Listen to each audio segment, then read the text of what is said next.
what you're doing is having non-radar separation prior to them taking off, being airborne, tagging up. So now you need all of that time to radar identify and then be able to apply radar separation.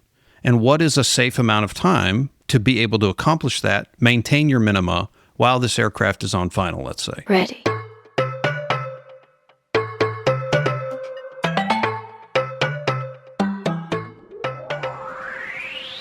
Welcome to Opposing Bases Air Traffic Talk, an aviation podcast by two air traffic controllers and rated pilots who love to talk about flying, controlling, and everything in between. The show is for entertainment purposes only and should not be used as a substitute for your instructor, your supervisor, the FAA, the NTSB, or your CAT. The show will give you a better understanding of how things work in the National Airspace System and maybe even make you laugh along the way. Please welcome retired Army pilot Alpha Golf and first officer at Penguin Airlines, Romeo Hotel.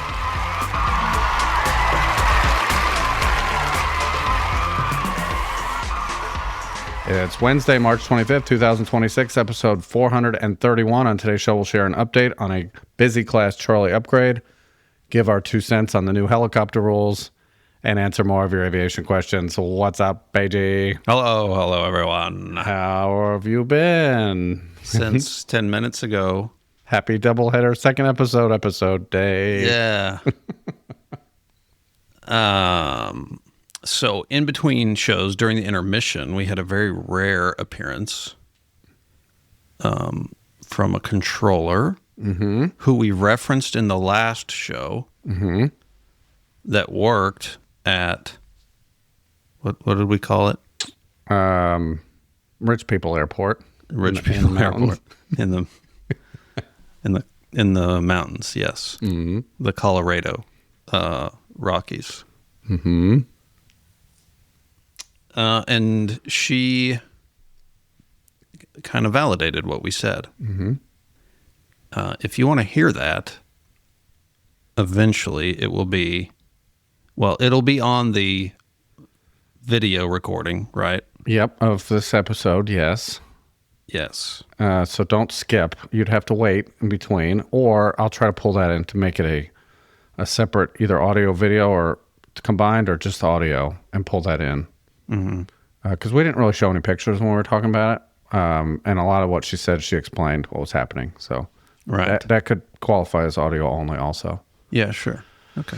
Yeah, very cool. Thank you to MJ for doing that. Yeah, absolutely. We're doing a doubleheader because my schedule is a little bit funny in April, and I don't know how many Wednesdays I will have to record. That's our overlap day. That's why we've been recording on Wednesdays. It's usually a day we both share as quote-unquote off. Right. I watched you roll your eyes when I talked about the show, what we're going to do today, so you get to talk about the helicopter rules. I wish I haven't had the official briefing yet at work on this change. But I've heard about it. I've heard enough about it, I think, to at least be irritated. So. I'm trying to think where I put this in here. It's in timely feedback. So I think we should jump right in today. Okay, let's do it. I will say we did the little snippet at the beginning of the last show. We're not going to repeat it, but anybody who's upset about the timing of this show, it keeps going, even though things are happening outside this show in the aviation world that are terrible and tragic. We're not minimizing that. We keep moving. We keep moving forward with this show. Please don't be offended by our timing. We're still recording. We're not stopping because of things that happened. Right. Is that fair? Yes. All right. I'm playing music. We're starting. Since OB430, 10 minutes ago, we have some new supporters on the iceberg. Sierra Bravo, Sierra Lima, Mike Oscar, and November Sierra. Welcome to Supercast. If you've been enjoying the show, you can take it to the next level by joining our premium feed on Supercast. Supporters get every episode on time with no delays, our entire back catalog, access to our live stream where you can see our faces, bonus audio, and a direct line to us through our supporter-only email. Most importantly, you keep the show ad-free and community-supported. You can learn more at opposingbases.supercast.com. Thank you, everybody. Thank you.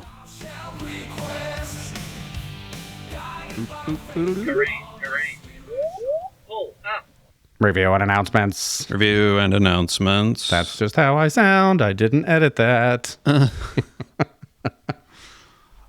Do you want the review? The review, titled Passive Situational Awareness, which I really like. I don't know what it means yet, but I love the idea of it. I can 5 stars. I can safely say one of the contributing factors to me earning my CFII was opposing bases. While I tuned in during my commute every day, OB pumped plump penguins into my brain, allowing me... That's a strange visual. Allowing me to walk into my FAA-monitored CFII check ride with a massively full iceberg.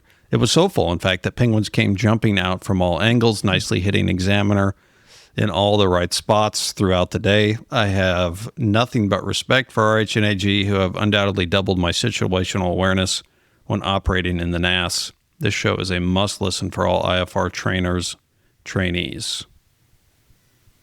From, I had no idea. You left out some important vowels in that name, so it's hard to say. Yeah. I'd like to buy a vowel. Goldilocks. No. There's a weirdly placed H in there, so Yeah, we'll just GDHDHDKS. I probably just said some. It's completely inappropriate. It got me conned into saying. I think I get a letter from the FCC that we've just violated some very vague rule. Yes. Thank you for the review. If you give us a 5-star review and it's fun, we'll read it on the show. Yes. Send it. All right. Announcements. Number 1, I would like to say thank you to Paul at My Layover Life for doing the fun interview on the streets of London when our paths crossed a couple of weeks ago. And thanks to we didn't say this on the video because it was a fun interview. We had a film crew for that. That's crazy. I put it in quotes. It was another, we had all three pilots were there, me and Paul and the first officer, who had his arms on our camera person so that she could walk backwards and he could guide her through these streets and not trip over whatever or bump into anything. So, yeah, thank you to our film crew. Cool. If you haven't seen it, it's on our Instagram page, or you can look up Paul. His channel is called My Layover Life on YouTube. He does an awesome job, great videos, some long form, some short form. And you can tell by the video, I was not meant for video. He was. Oh, boy. You want number 2? Number 2, Supercaster Papa Mike. It's been a busy 2026 year. In January, I passed my Fundamentals of Instruction written in January. I passed FOI. Okay, congrats. In February, I passed my FIA Flight Instructor Airplane. And then last week, I passed my commercial multi-engine add-on. Congrats. Wow. It has been busy. Mm-hmm. I won't be able to keep this pace up. But if I could, it might be fun to end the year at ATP Men's with my seaplane single and multi, glider, balloon, rotorcraft, powered lift, and maybe a sport and recreational, just to say I caught them all. Mm. That would be a lot. But, let us know. We're moving back to the Sourdough Bravo land this summer, flying out of the Fortunate Sun Delta, and I plan to start working on my CFI with Wright Brothers Master Pilot Award winner and OB supporter Delta Kilo. Excellent. Cool. In the meantime, I'll be twiddling my thumbs, patiently waiting for the next installment of The 3 Mistakes. Come on, AG. The suspense is killing me. Cheers, Papa Mike. I know. Here's what happened. I made it too complicated, to produce one of those. And so it takes a lot of time. And I've just been kind of covered up lately. Mm-hmm. But it's the the dialogue, the script is done. I just need to record it and put it out there. So Okay. just please be patient. I am sitting on one that I wrote also that's coming up soon. I haven't recorded it. It's sat out there as a to-do item in my head to write something. But that extra step, it's everywhere. Just push record it. Just put it out. We also want it to sound good. And Yeah. and I don't want to just kind of haphazardly throw it together. If you guys don't know what we're talking about, we do bonus audio segments for supporters. This particular one is a story I was telling that I left on a cliffhanger right at the decision point of what's going to happen in this story. So it's just hanging there right now. Now, obviously, I'm still alive. the story was about me. It is a true story. Yeah. I thought about doing alternate endings and having you guys guess which one was true, but that's even like 3 times the amount of work that it would be just to make the one that I still haven't done. So let's just stick with that. All right. Cool. Nice little plug for the bonus audio. Moving on. Yep. All right. Timely feedback. Got my feedback. All right, you seem exhausted. I'll get number one from Emperor Captain Alpha Mike Mike, RH and AG. I suspect I'm not alone in this request. What do you guys think of the news that the FAA has suspended visual separation for helicopters and fixed-wing aircraft in high-traffic airspace, changing the 7110 and excluding helicopters from visual separation in Bravo, Charlie, and Tursa airspace? What are your initial thoughts, helicopter pilot AG? The first thing I said when somebody told me that this was going to be a rule, or already is a rule, I'm not sure if it's been implemented officially yet, or we've started doing the briefings like, hey, this change is coming. But anyway, when somebody told me this, the first thing I said was, okay, so you've taken the group of aircraft who is most capable and most likely to be able to maintain visual separation and removed that as a possibility. Now, obviously, this is in response to some events, one being the crash at DCA. The other maybe was a more recent one. But I don't want to go super crazy on this. But it's a typical sort of reaction, right? Okay, so somebody made a mistake, so we've got to rule that mistake away. It is now you're no longer allowed to make that mistake. Okay. Now I have a follow-up question. I hear you. But and the timeliness of this change to the outside non-controller might make sense. Okay, just shut that off. Separate them. Do radar separation. That is a large shift from how you work helicopters. Yeah. A very large shift. This won't impact us too much. We don't do a ton of helicopter stuff. The part that's weird about this is there isn't a cutoff, a mileage cutoff. So, yeah, I have radar separation, but the part about them crossing through final, and this is the part we still haven't really had a good interpretation of. I don't know. We're just going to kind of have to see how this shakes out before I really pass judgment on it. Just initially, I get it. It's just taking a tool away that 99.9% of the time is useful, efficient, effective, and just sort of removing that. The part of adding, now we need radar separation is increased workload. It was meant to reduce workload off of controllers by having pilots or by having controllers maintaining visual, where it wasn't like a squeeze play. You didn't have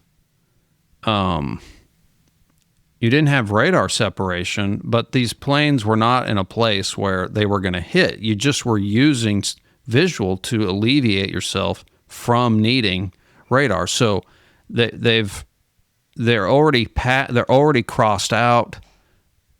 They're going away from each other, but you don't have lateral, or you haven't yet radar identified this helicopter because they're so low. Right. And so I can't even apply radar separation yet, but I can apply visual because I can see them out the window and they're not in a place where they can't hit. Well, that now is not, you can't do that anymore. Right.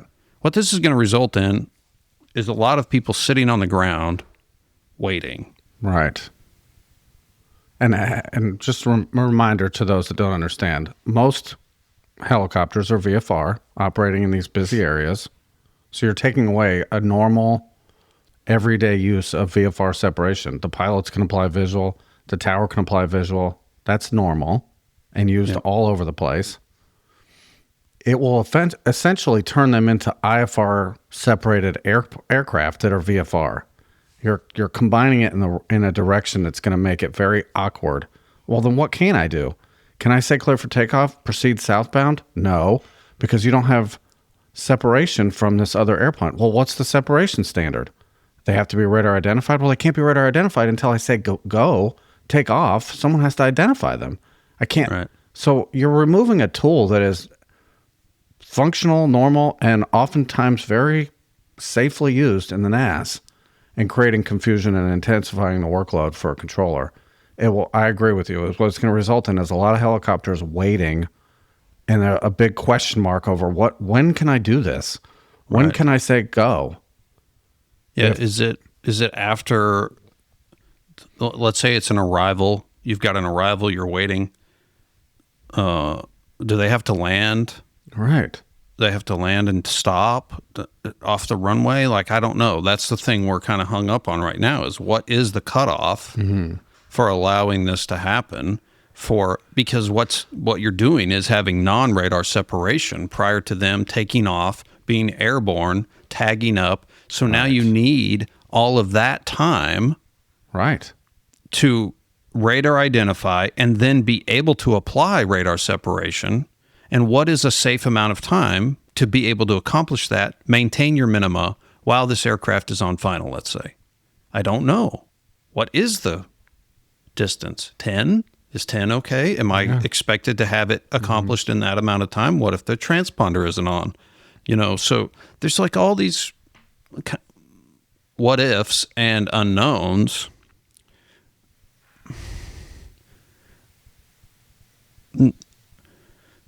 The DCA thing, the way that visual separation was being applied is like the worst case scenario of maintaining visual. It's night. It's hard to tell lights from lights. Which ones am I looking at? I don't know. It's hard for the controller to have visual, which I don't think was being applied in this, in that scenario. That scenario is worst case, which is part of why it resulted in what it did. But these other cases that we've now just removed and said, nope, we're not doing those either, are not worst case. They're like best case. It's why visual separation is allowed, because these planes are never a conflict. Right. I just need a form of separation prior to having radar separation. And now we're not having that. Now, if somebody can explain how I'm wrong about that, I would love to hear it based on the wording of this thing. But we're not seeing a way around that right now. And I'm telling you, while we're in this period of I'm not really sure, there's going to be huge delays for helicopters that never would have happened before. Because the idea that you could say, hey, proceed on course, remain south of the center line until advised, that's gone. You're describing the part where they're not identified because they might not even ever be identified. Right. They can't do that anymore. Right. And you're going to have controllers looking at other controllers going, Can I do this? Can I do this? Yeah. Can I do this? Am I allowed to launch this guy? And whoever made the rule change, like, it looks like a really effective tool for removing risk, but you've created a whole slew of problems that you'll hopefully be introduced to over the next few months when controllers try to apply this change. Stay tuned. Yeah. I like the idea. I like the initiative. I like let's try to figure something out here. What could we change to? And it's too much. It's taking too many tools off the table. All right. Okay. I did number 1. You talked a lot, so I can do number 2. Okay. From Supercaster Delta Alpha, hi Al and Romy. I recently purchased a VFR only Piper Cherokee. All right, VFR only. It's not certified for IFR flight. With the intent to add a second comm and 2 nav radios.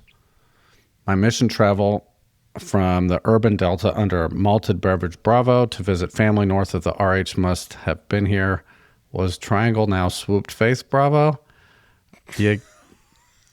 How you incorporated my initials into this, I may never figure out.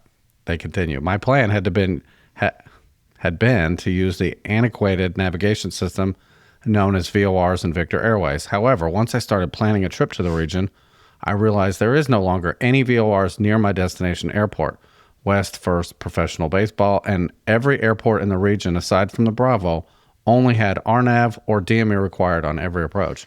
The sunken airport on the east side of the Bravo would have been an option, but the lone ILS in the region now has DME required, as the NDB that used to serve as the initial approach fix has long since been removed and replaced with a roundabout. That's a circle for those from New Jersey. Yeah. With the new MON, minimum operating network VOR service volumes of 5,000 feet AGL outside of 40 miles from the station, I would not be able to navigate in a lost comp scenario below 3,000 feet cloud deck to an airport legally. At this point, I've accepted that another $5,000 for an LNAV GPS will be required to make it into the swoop face Bravo region. Bottom line, slant useful isn't so useful when they remove all of the other assistant nav aids. See the empty hole of VOR coverage attached. I didn't put that picture up, but I can imagine it's happening on the East Coast too. Yeah. Thanks for all your wisdom, Delta Alpha, formerly of the Broken Heart Gulf near the transatlantic Delta. I alluded to this, and I didn't mean to upset anybody. It sounds like you're doing a VFR experiment. Okay, let's see how much I can actually pull off without these GPS tools. And in your area, you're finding out, or your mission area, you're finding not much. I can't do much without GPS. I alluded to it becoming a change that happens organically. And it's in 30 years, we may look back and say, well, of course everybody has to have GPS. Like, nothing else works. There is no other way. But right now, we still have airplanes that don't have it. It's not required to do some of these things. Right. But they've taken away so many of the tools that they've removed it from being an option. And you're going to be forced to have an airplane that has the equipment. So I know that's a cost-benefit analysis, and a lot of planes have made it into this century that nobody ever thought they would make it this far. But we are very good about keeping airplanes in shape and airworthy. I won't say up to date, but airworthy. Yeah. And legal and safe. And that's kind of the mix. You know, how long do we keep adapting this older aircraft to new equipment, or do we just abandon ship and say, I can't do that. It doesn't make any sense to put that kind of money into that airplane. I'm going to have to move on to something that has it. That's a sensitive topic for non-aircraft owners. You don't understand that. That is a very sensitive topic. Mm-hmm. And I don't know if I can make an analogy that fits cars or houses, or it's specific to aviation. Yeah. Your thoughts? Yeah, it is. It is specific to aviation. It does apply to some aspects of, maybe car ownership or just the way that there isn't a direct regulation prohibiting or requiring something, but through attrition, basically, and through other things that the authorities in that field can control, that just going to eventually, like you're saying, you're going to be forced into changing your plane or getting a different plane. Mm-hmm. Like he's talking about here. Do I spend the $5,000 to put a GPS in? Which I would have thought it was more than that. Yeah, I mean, it's funny. Isn't how interesting we've been conditioned to believe that $5,000 a piece of a little screen that costs probably $12 to make. Yeah, right. That $5,000 is cheap. I would have thought at least double that to add that type of in a certified airplane, non-experimental. But yeah, I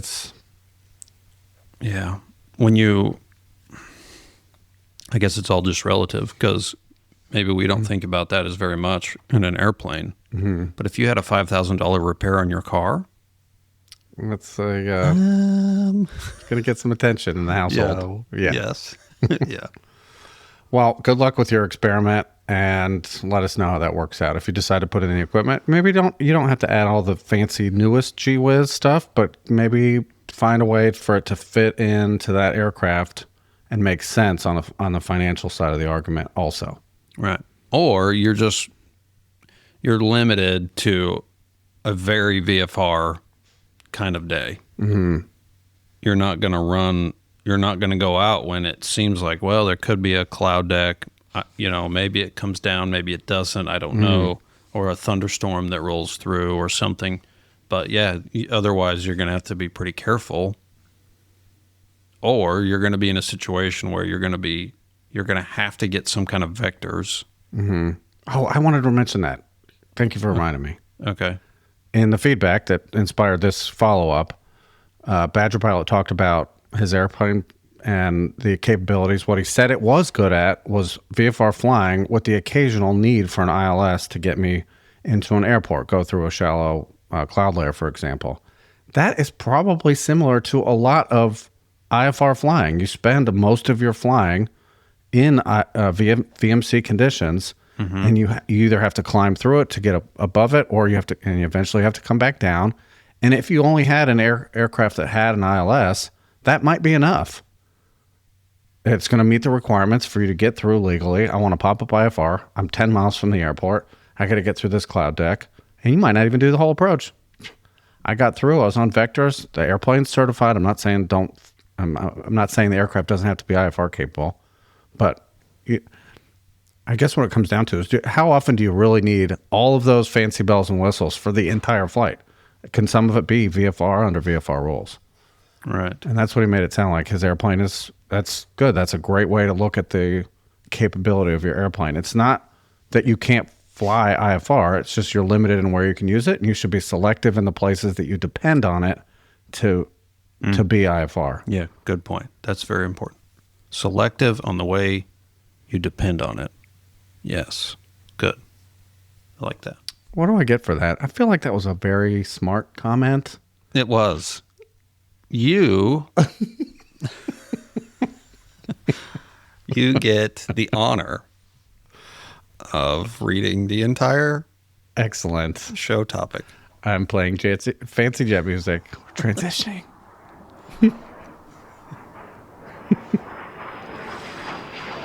All right, this week's show topic is an update on the Bachelorette Charlie, is so affectionately titled by our friend and fellow podcaster who came up with that, the Bachelorette Charlie, that is becoming a Bravo. We got feedback from Emperor Captain Delta Delta Charlie.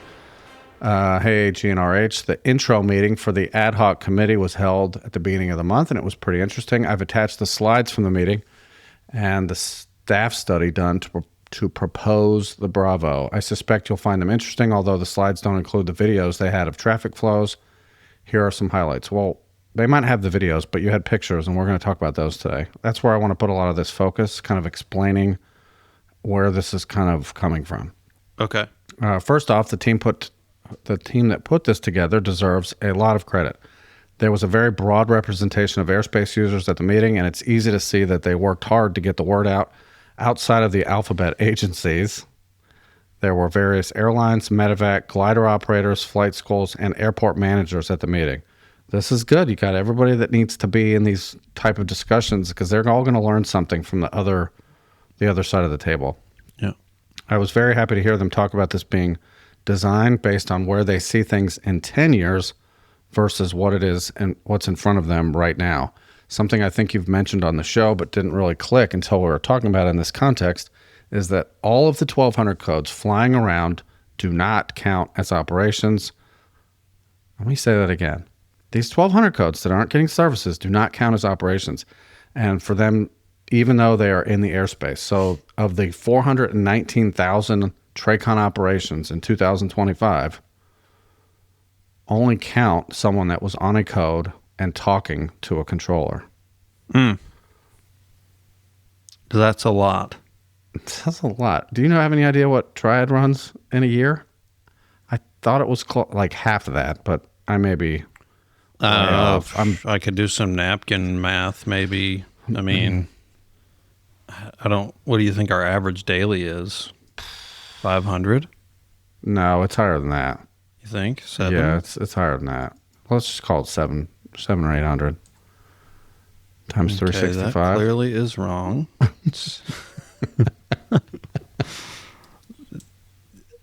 Yeah, about half. 255. Okay. I would say,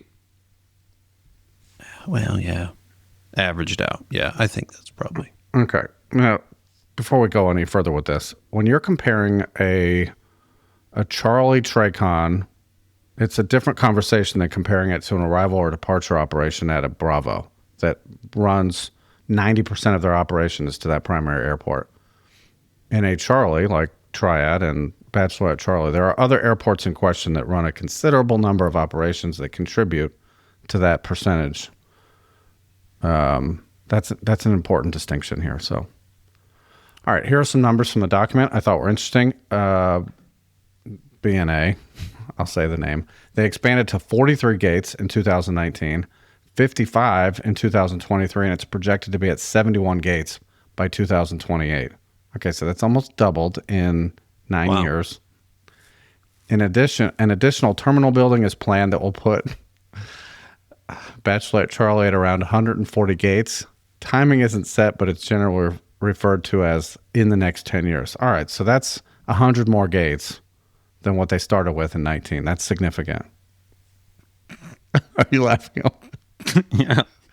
So I joked that at Metroplex, instead of adding a new terminal, they would just take the existing gates and divide them into sections to double the number of gates without actually adding any extra space in the terminal as part of their strategy to make passengers very unhappy. We're actually thickening the walls of the terminal to narrow the passageway that you would normally pass through unimpeded, but so as to impede. Yes. All right. We've also added extra vending machines and other paraphernalia that protrude into the walkway. Total growth since 2015 is 68%. That's huge. And there's 2 Delta airports inside the airspace that account for 77% of the contract tower operations in the entire state.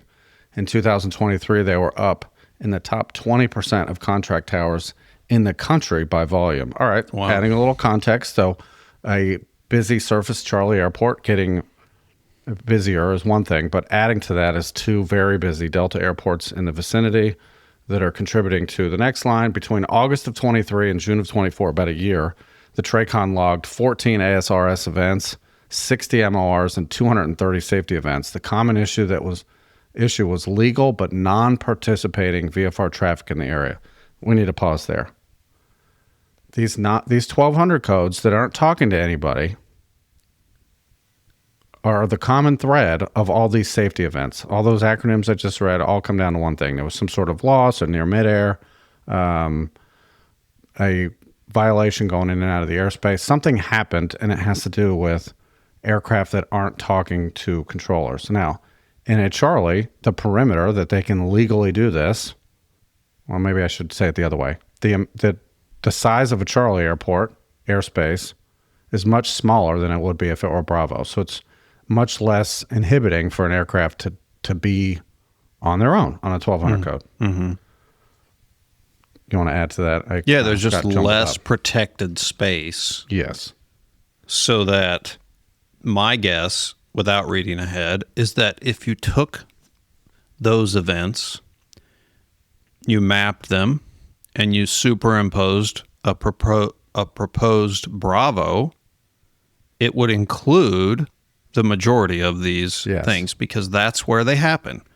The planes, as they get closer to these airports, these three, which are relatively close together, I think, that's where all the planes are going and where they're coming from. So that is just statistically where these events are going to happen. When you allow non-participating aircraft to be close to where all of these other planes are going, you're going to increase the likelihood of these events happening. When you expand that out and make it Bravo, which is much harder to get into VFR, right, you're going to reduce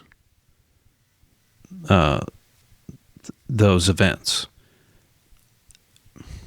So the battle then becomes between the protected and unprotected airspace, and the balance that we try to strike in the country for freedom of movement and being allowed to just go fly around without talking to anybody, which we never advocate for here, and just being on total lockdown. So the balance, of those two things. No, you're not going to fly anywhere without talking to anybody.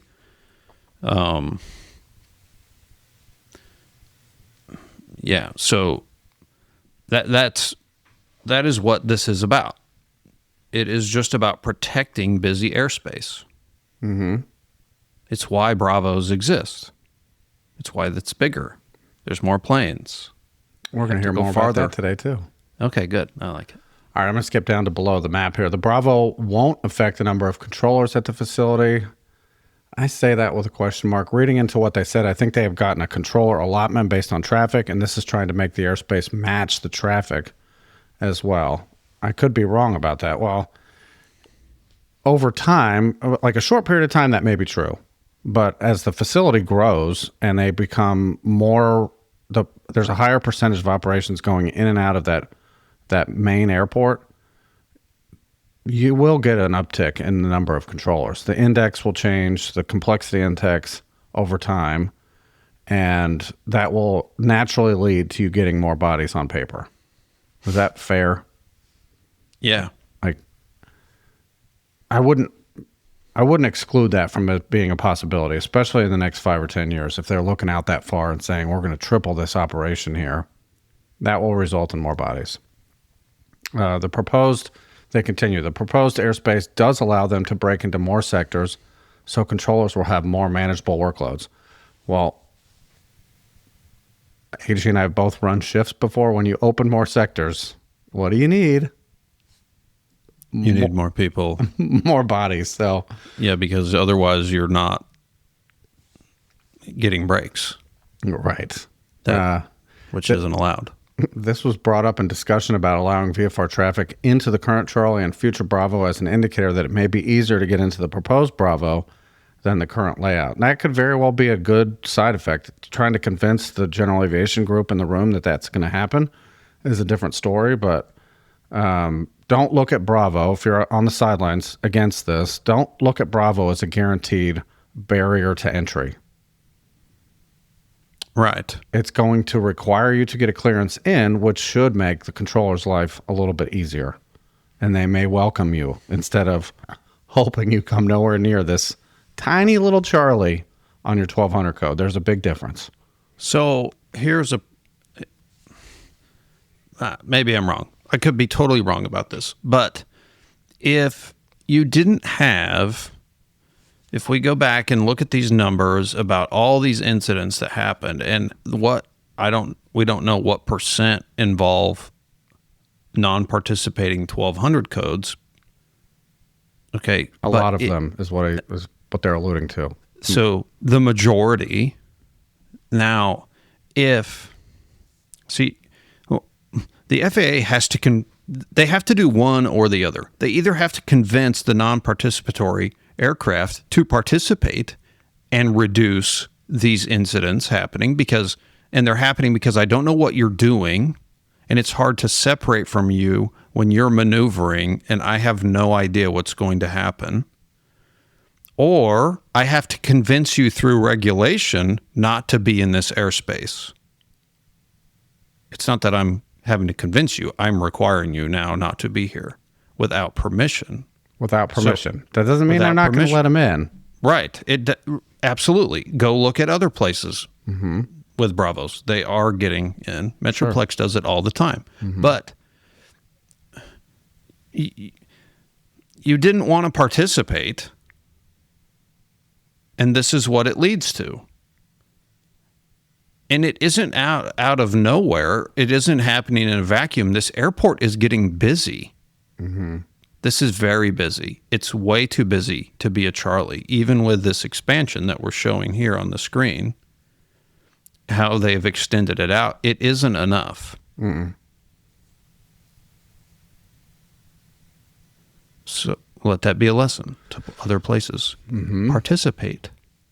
He finishes up his feedback, and then we'll look at some pictures here. They can't, and very deliberately are not, asking the committee to meet a specific timeline. However, there is a desire to have the Bachelorette Bravo in place by Q1 of 27, which is right around the corner. Thanks, Delta Charlie. All right, I pulled some of the slides here, and if you want to pull up the pictures of the departures while I'm reading some of these blurbs, I think this is an important part of the conversation that I'm not sure we've had yet. Class Charlie airspace is not, this is on one of the slides, is not sufficient to protect the arrival departure areas at the airport. The driving force behind this is recognition that Charlie isn't doing the job. Something that we jokingly complain about. Charlies were never designed to protect the way that TRACON controllers run finals or run departures. They're totally unrelated. Yeah. It's an arbitrary little circle around an airport. It has nothing to do with traffic flow. What Bachelorette Charlie did was amend theirs. They updated their Charlie to try to do that, and it's still not working. Right. So they extended out these portions on the final to go out an extra 5 miles, I believe, compared to a standard Charlie.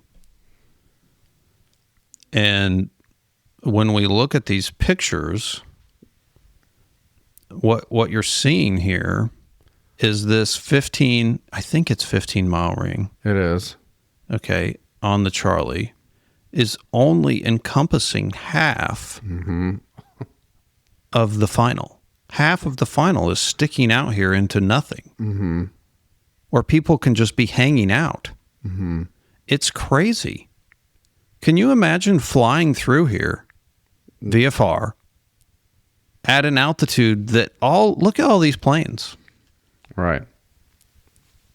We talk about this all the time, about protecting finals. This picture says it all. These purple lines are flight paths, and the circle you see there and the weird kind of shape inside of it is their extended Charlie that isn't doing the trick. And those are where airplanes are below 5,000 feet, just like the legal non-participating airplanes, which each of them presents as an obstacle that the controller has to mitigate with vectors and traffic calls. 15 extra vectors sometimes to go around these airplanes that are not doing anything wrong. Right. On paper. There was another line on here while we have that slide up.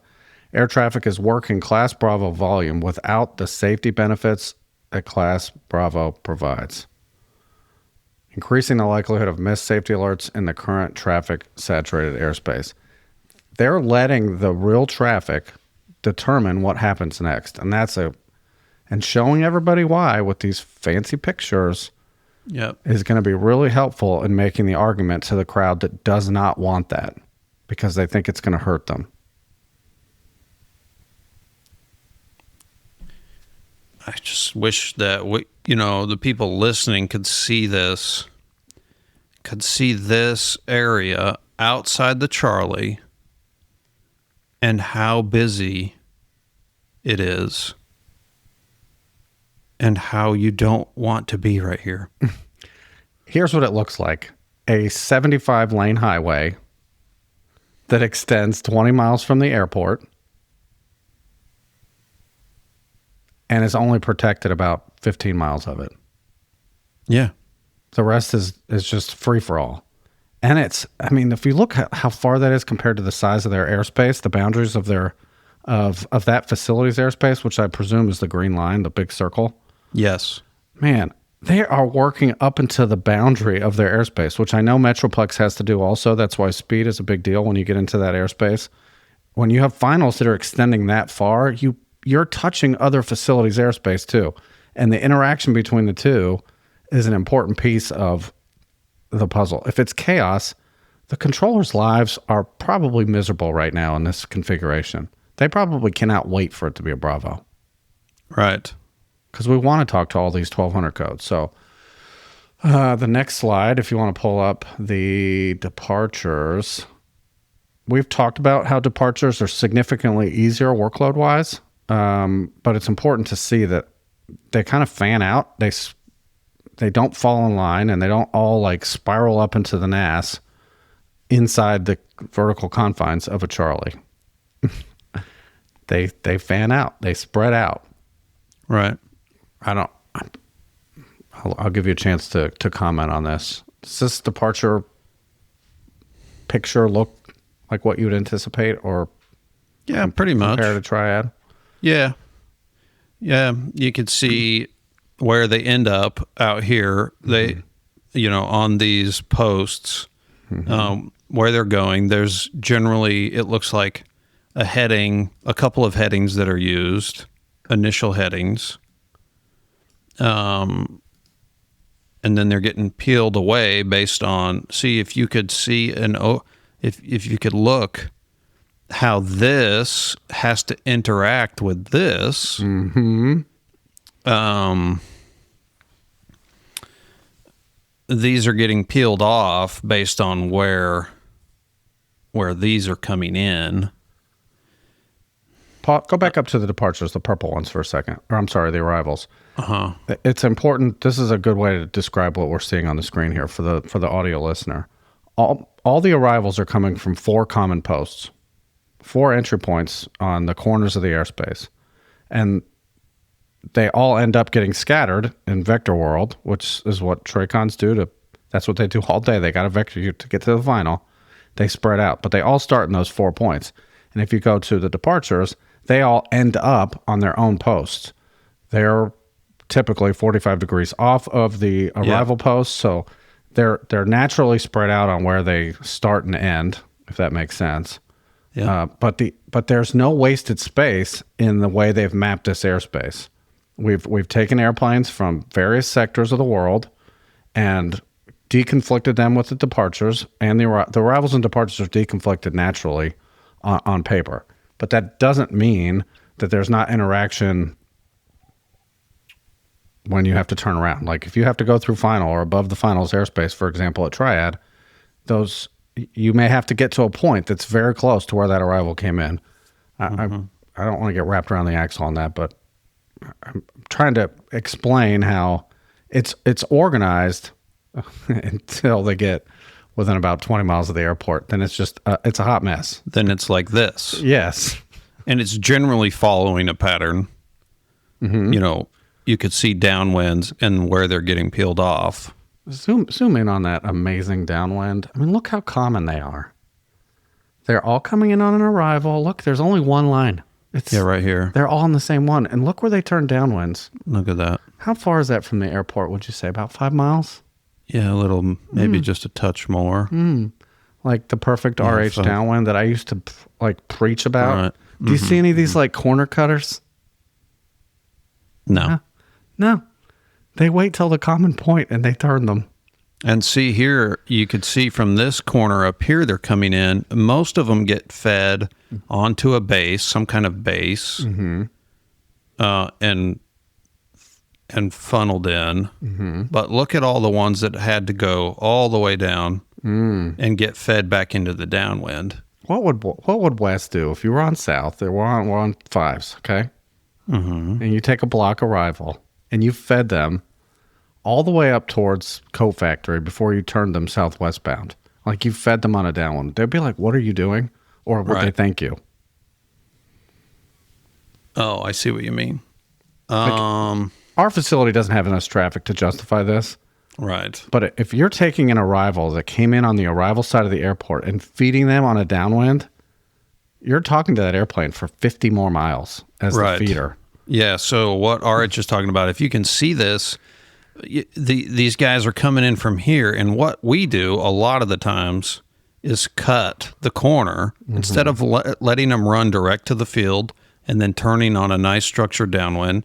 That having them on consistent downwinds really helps the final controller determine when to turn them off, when to turn their base for sequencing purposes. What we end up doing is cutting the corner from the arrival fix. As soon as they get into your airspace that you're allowed to touch them, you do.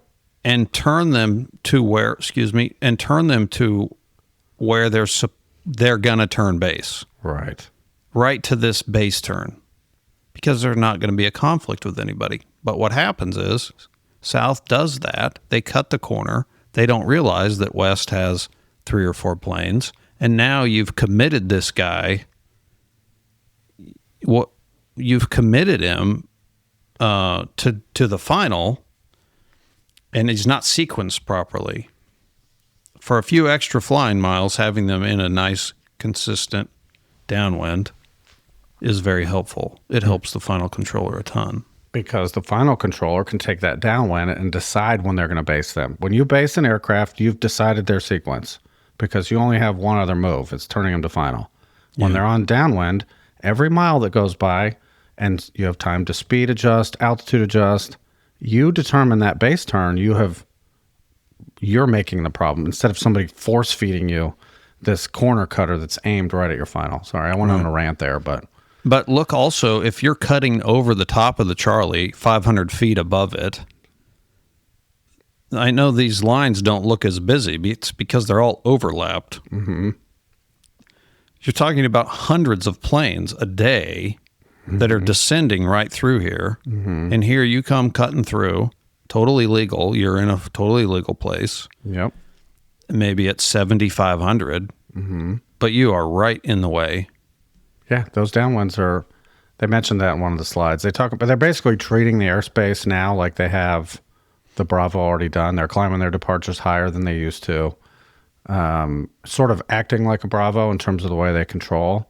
Yeah. Just not having the benefit of there's a barrier to entry. You have to call, you have to get approval to go into Bravo, but they're going to vector you. They're going to give you an altitude restriction. They're going to manage you. They're forcing the non-participating airplanes to make a decision. You talked about a decision. Now we're talking about you guys can fly around the Bravo if you want, add 100 miles to your day. Or you can call up and ask to go through it at the risk of being vectored a little bit and altitude controlled a little bit. To me, I know that's a touchy subject, but I would rather have that than go all the way around. Right. Yep. What else about this map makes your air traffic heart sing? Well, you could see why the Bravo wants to go up to 10,000, because you don't want people in this downwind. It's not just the final out here. Yep. And if you look at the departures, it's going to be the same thing. If you get 10,000, they get to climb out of the airspace. My guess is somewhere, around here-ish, and around here is when they're entering the center's airspace. So they're not leaving the Tracon's airspace out here on the boundary. They're leaving it vertically. Yep. And if you have a Bravo that goes to 10, you're much more likely to to leave the airspace within the confines of the Bravo, I guess. Or lateral, in the lateral confines of the Bravo. And without the risk of running into too many non-participating 1200 codes. Right. They should all be talking to somebody. So yes. Yeah. Hopefully this illustration helps. If you normally don't watch the video, we preach about airspace and downwinds, and that picture really, I think, brings it home. But hopefully you got something out of the audio version of that. That next picture is for the audio that I want to play. This is a separate feedback, separate person, but okay, timely when you're ready. It's the Sierra Lima audio that's relevant to this discussion. A little bit of background. We talked about Bravos and the design and not being perfect.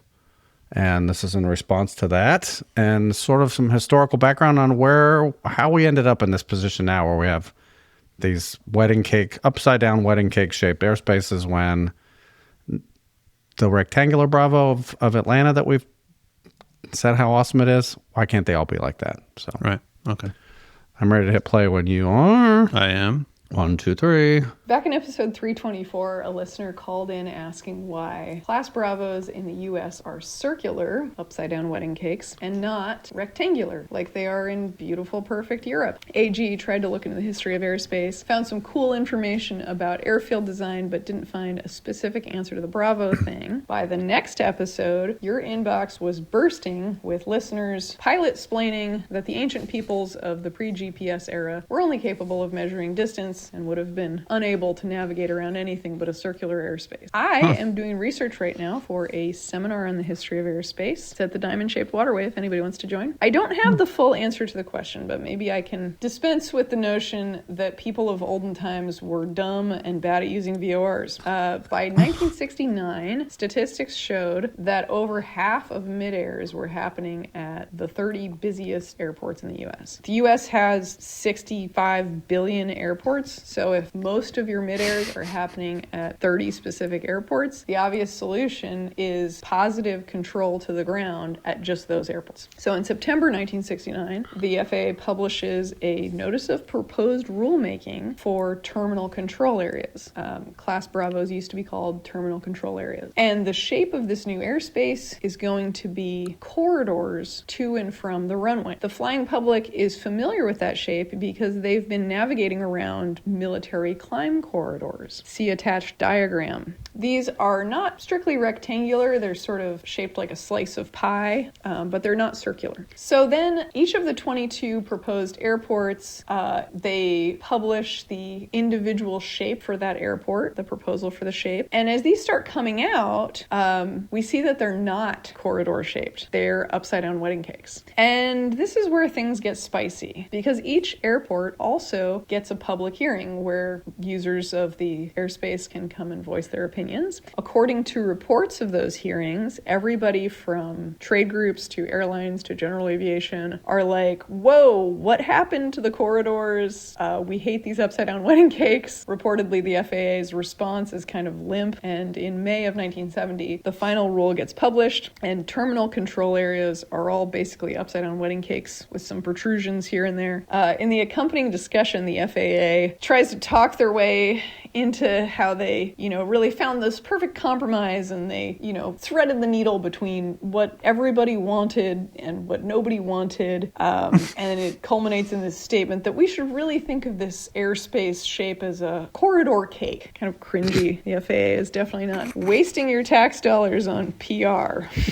But the question stands, why did they change their minds to adopt an objectively worse idea that made no one happy? This guy, Richard Collins, a future editor of AOPA magazine, was following this pretty closely and claimed he had an informant who he could not name, who knew the real reason why they didn't do corridors, and it was because corridors would have required changing airways, and that process would have taken too long. So that answer was was boring enough that I believed it and kind of closed the book and moved on. But as I continued my research, I found the FAA brought this up again 18 years later. Apparently, users continued to bug them about it. So in 1988, they conduct a study at Boston Airport where they do a simulation of 3 corridors. And unsurprisingly, they conclude it's not going to work. Quote, "These corridors cannot provide the required airspace to vector, sequence, and meter the variety and numbers of aircraft that demand service at major terminal airports." Which, like, yeah, if this was going to work, you probably would have had to start back in 1970 and maybe change some airways. Anyway, I hope that sheds some light on the question, or at least provides some entertainment. I love your podcast. I am definitely on Team RH, but I got to get back to my job, working the deep fryer at Red Lobster. Great audio. Thank you for sending that in. I'm going to take a philosophical approach to this. Okay. We created this mess, and she explained sort of how we got into this. It was too expensive to do it another way. But now we have, 50, 60, 70 years of using those shapes to work traffic. It may have been influenced the way we work traffic now. The shape that we were given, all right, we can work with this. So, of course, 18, 20 years later, whenever they did that study in Boston, it might not work because this is what we were forced to use. This is how we run traffic now, and it's increased in that 20 years, by the way. It would be very hard for us to go back to what we thought was a good idea back then.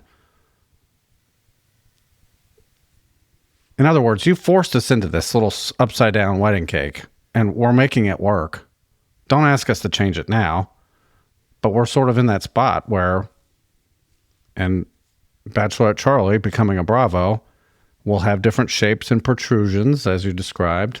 There are plenty of airspaces in the NAS that are now rectangular after acts of Congress, literally, to get it changed. So it served its purpose at the time, perhaps, made some people mad.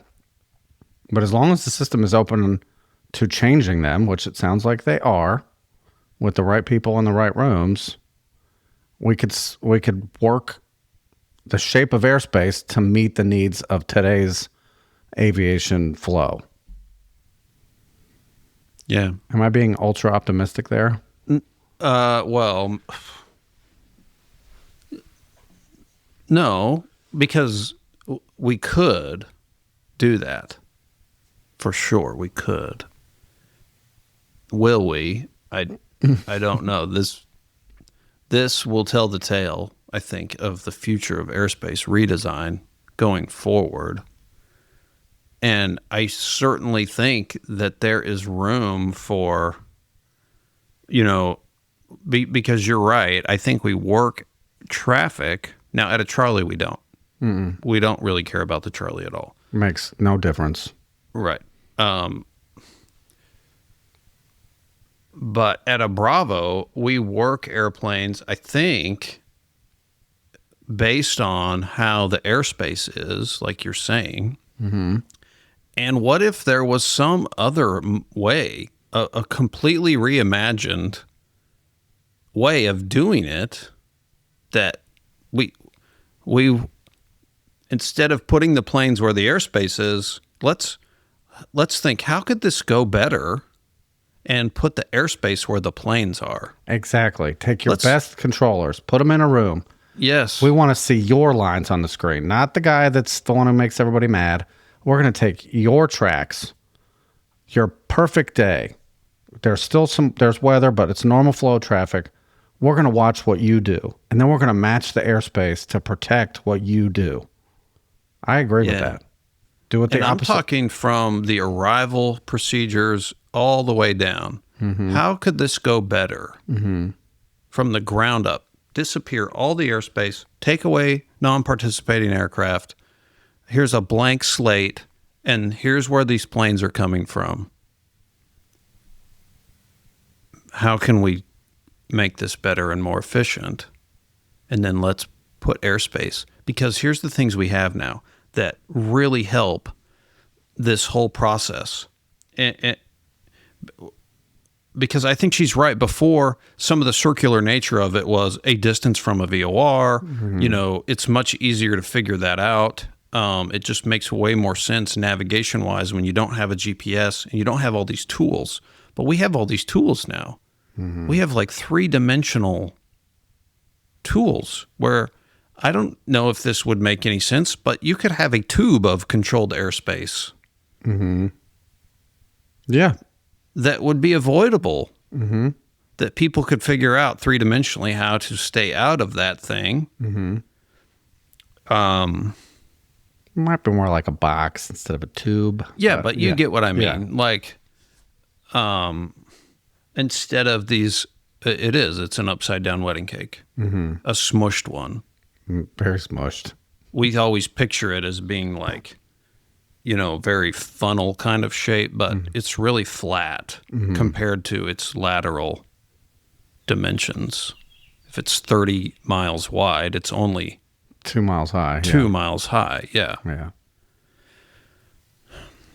So maybe there is a better way. I mean, while we're talking philosophically. It sounds like they might be approaching it from that angle. You're at the very beginning stages of making a Bravo, which doesn't happen often. Someone please send that in. When was the last airspace to be converted to Bravo? It might have been in the 60s. This is what you get. We're not making any more Bravos. That could have been said. Who knows? Yeah. For you to do this, that sounds like what they might actually be doing. We got everybody in the same room. We're showing you how we work traffic. We're showing you where the tracks are, the arrival and the departure posts. How do we make airspace kind of encompass all of these activities that we're already doing? How do we make this safer? Yeah.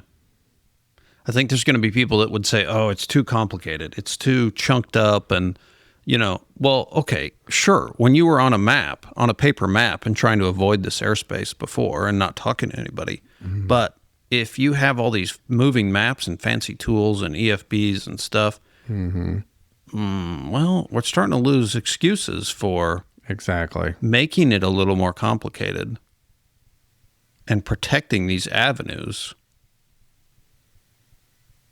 I mean, I don't know. It looks kind of like a spider, It's not a wedding cake. It's a spider. It's kind of like a crab, maybe. The departures are like a spider. The arrival looks more like a 4-legged crab. Here's what they're not doing, and I'm saying this broadly, not to offend anybody in Europe, but they have taken their boundaries of controlled airspace and extended them all the way to the ground. There's no opportunity for non-participating airplanes. There's just these big vertical tubes, silos from the surface all the way up. You can't fly here. They don't do that here. And you opened with this. Freedom to fly here is a big deal. Yeah. And airspace is a way you organize that. I'll stop talking after that. I really don't want to upset anybody that's against this. I'm just trying to get you to understand our point of view on it. You can make this safe and have it work for all the users. Yeah. When I said a tube, I think you thought that I meant from the airport up. No, I pictured you like an arrival post. Yeah, like this. Yeah, that's what I pictured. And the planes are, okay. And the planes are going inside of this. I just picture it shaped like a square, not circular. Okay. Yeah. But you could totally display it on an EFB or now with synthetic vision. What is that called? Where you're seeing the world on your... Yeah, I can't think of the name of it. I think you said it. It's some sort of synthetics in there. You could see this tube going through the sky. Oh, well, there's the tube. We can't. I can't fly into the tube. Don't go to the tube. All right. Any other closing remarks about the upgrade at the busy Bachelorette Charlie? No. Good luck. I hope it goes as well as it seems like it's going already. Agreed. Good luck. Keep us posted. Please share these. Yeah, they need it. Yeah, and if you prove this works and you could somehow quantify the metrics that you used, there are other airspaces in the NAS that may benefit from what you guys are doing. So absolutely. Don't dismiss that. I think there's so many places that could look at not only this, but their Charlie redesign. For us, I would love to be able to narrow it and pinch it out and extend it out the finals. I'd be happy to give up some space the other way to get protected space out to 15 or 20 miles on each side of the airport. You heard it from us. We want to give up airspace. I mean, the technology exists that, and I know there would be ways that this would get messed up, but to even have specific operation airspace, okay, we're departing 2-3s and arriving 2-3s. The airspace could change. It's heavier on the arrival side. It goes to the surface. It goes farther back. And on the departure side, it doesn't have to be as all-encompassing. Dynamic airspace. Dynamic airspace. We're starting to get data capabilities in every plane almost where we flip a switch. Okay, we're on 2-3s. Boom. It changes. It just updates across the NAS. And you're in real time. Boom. Your map just flipped around. Charlie's, I could see benefiting a lot more than Bravo's on that because just the number of airplanes. But man, that's a great idea. Someone will steal it and I'll lose millions of dollars. It just flew out my wallet just right then. You're welcome. On that note, would you like to move on? Yeah. Thank you for the awesome audio, Sierra Lima, and for Delta Charlie Charlie for keeping us updated. Keep us posted, please. We want to keep talking about this. All right, moving on.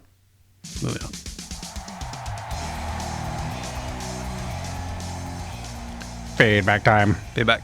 All right, there are two of these. The first one is audio. I did not do the transcript of this because it's very short, but I put some blues, don't forget to says down below. I'm ready to hit play. 431. BS. Okay. Oops. BAS. Yep. Sorry about that. 1, 2, 3.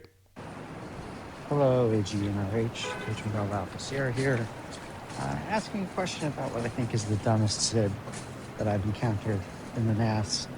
Talking about the Stewart 9 departure at Stewart Airport. So it's north of the Big Apple Bravo by a little bit. Go ahead and look at it. Scratch your head a little. You might be wondering, what is the point of this SID? I'll give you an example. IFR clearance you might get at this airport.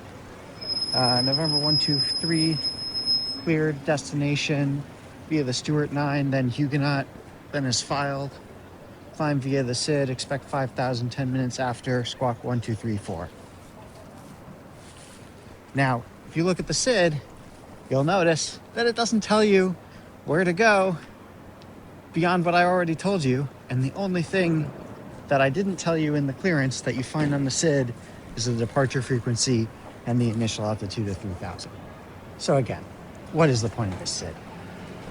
Thanks.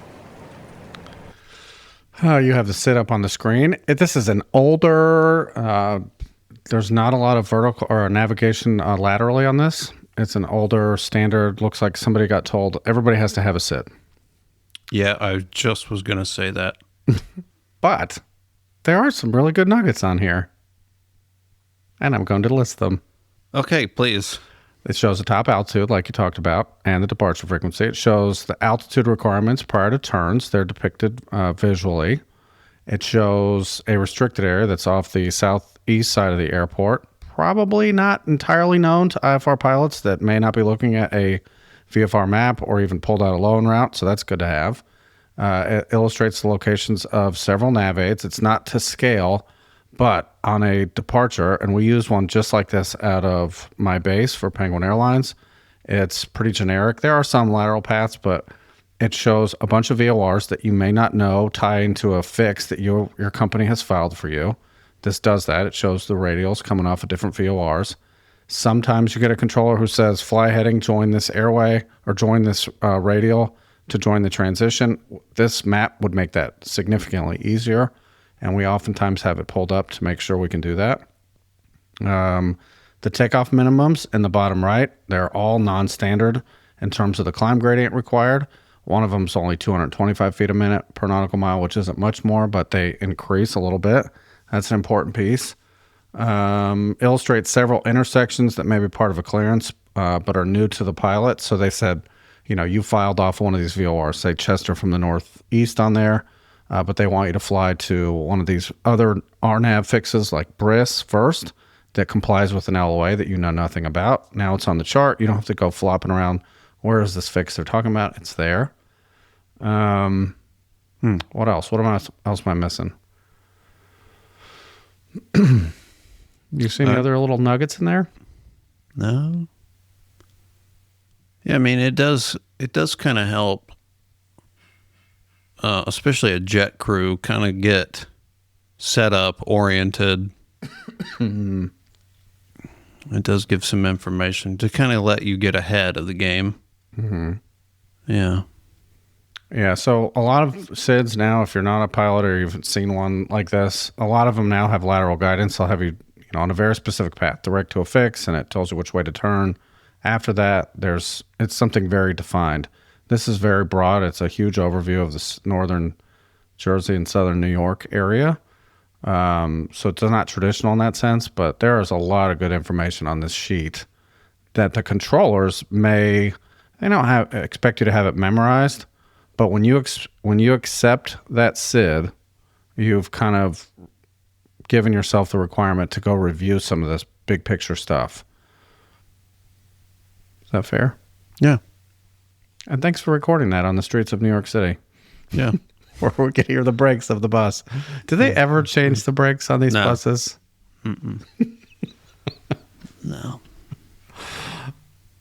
Thank you for sending in audio, Bravo Alpha Sierra, and thank you for supporting the show. Yes, thank you. Did you have anything to add to that one? I kind of flew through that one. No, it's good. Yep. Okay, you get number 2 then. Number 2 from Supercaster Romeo Kilo. No politics here. I think it has been very interesting to learn about this man and to find out To learn about this man and find out he is a Chinook pilot made me instantly think of AG. I'd love to hear what AG has to say about it. Even if it's just a brief clip in the episode, certainly doesn't have to be a show topic. I had no idea Chinooks were used for missions like this. I always thought of them as a workhorse, more of like a heavy-duty tow truck of the sky. I don't know if it's true or not, but I heard he drifted the Chinook around to complete the mission. Also, the day in the life was such a cool episode. Thanks for taking the time to produce it. You two are the best. Ruma Kilo from the wood chipper Tursa. This is the link I sent you. The Medal of Honor recipient. Mm-hmm. A lot of the comments that I saw, and it's true, typically a Medal of Honor it just takes much longer. Mm-hmm. So this was an expedited. I feel like maybe some people thought that meant it wasn't deserved. Mm. And politics aside, I don't know why it was expedited. I'm not sure why it was quicker than normal. But to be sure, this guy, one, is among the best Chinook pilots in the entire world. He wouldn't have been selected to do this. High profile, super high risk. Think about what would happen if this fails. Mm-hmm. Right? Mm. Again, politics aside. But an army, a U.S. Army mission in a foreign country, not particularly friendly to the United States, fails, goes down, shoot down, something like that. Mm-hmm. Think about the consequences of that. So super high pressure. I don't know all the details of this mission, but for sure, this is heroic action. And I cannot imagine, I just cannot imagine the amount of pressure that is on the flight lead. This guy is the flight lead of a super intense mission. Yes, the Chinook is used extensively for this kind of stuff because of the manpower that it can deliver instantly. It's not a flight of UH-60s. It is one, and boom, we're putting a bunch of people on the ground on a rooftop all at once. Overwhelming force. There were times overseas where we would drop 120, 160 guys on a place at the same time. That's a great capability. Yes, it's used extensively for that. And if we heard about the mission and the subsequent award, it was high pressure and certainly high risk if we all heard about it. Yes. Yep. I have the highest respect for those guys. The highest respect, because I have a small taste of it, of that world, just a tiny little bit of the flavor of it. And the level that they're doing it is just unbelievable. You had a lot of missions. Yeah. I mean, you're comfortable describing it as a small taste? Mine? Mm-hmm. So I flew 150 combat missions. That doesn't seem small to me. 40 of which were not cargo. Okay. If that makes sense. 40 of which were putting people on an objective to kill, capture, destroy, into not friendly places. 40, I guess, a little more sporty kind of missions. And maybe half of those were pretty intense, like extra intense. Okay. Some were not as bad as you would think. Benign, non-dusty landings, not a lot of resistance, pretty straightforward, landing far from the objective. And half of them, 20 of them maybe, were a lot closer to what was going on. Okay. But it was never in a place that we weren't supposed to be, like it was never to this level. It was never to this amount of pressure. It was, it just wasn't the same. But I definitely have a taste of it, of what this kind of, this style of mission, a deliberate, direct action sort of mission. Everybody thinks, like in this feedback, the Chinook is an indirect support, which in a traditional sort of modern battlefield, it would be more, we're moving stuff around behind the forward line, right? We're not the forward line or going so far beyond the forward line into just completely, you're on your own completely. You came off a ship, presumably, in the middle of the night into a foreign country that we are not operating in. You have no ground support. You have no supply line. There's no, yeah, no. I never did anything like that. Okay. Now The mechanics of it I get, Sure. but that aspect of it I don't get. Have you ever done a Chinook drift? Do you know what they're describing in this? I'm not sure. No, I don't know what that is. That's what I was saying. I don't know the details. Okay. I mean, for sure, I've flown sideways in weird ways, in weird places for extended periods of time. But if that's what this is referring to, it's an incredibly maneuverable aircraft. Excellent. The sideward flight limit was 40 knots. It's capable of doing significantly more than that. I'll just tell you. Don't ask me how I know. Yeah. Yeah. Interesting. Okay. Yep. All right. Thank you for sending that link. I'll try to put a link in the show notes For supporters, you can check it out. We're talking about my Medal of Honor Award recipient, very recent. And if you don't click on the link, you can look it up. It's available on many different sites. So, Yep. anything to add before we close out this episode? I did not.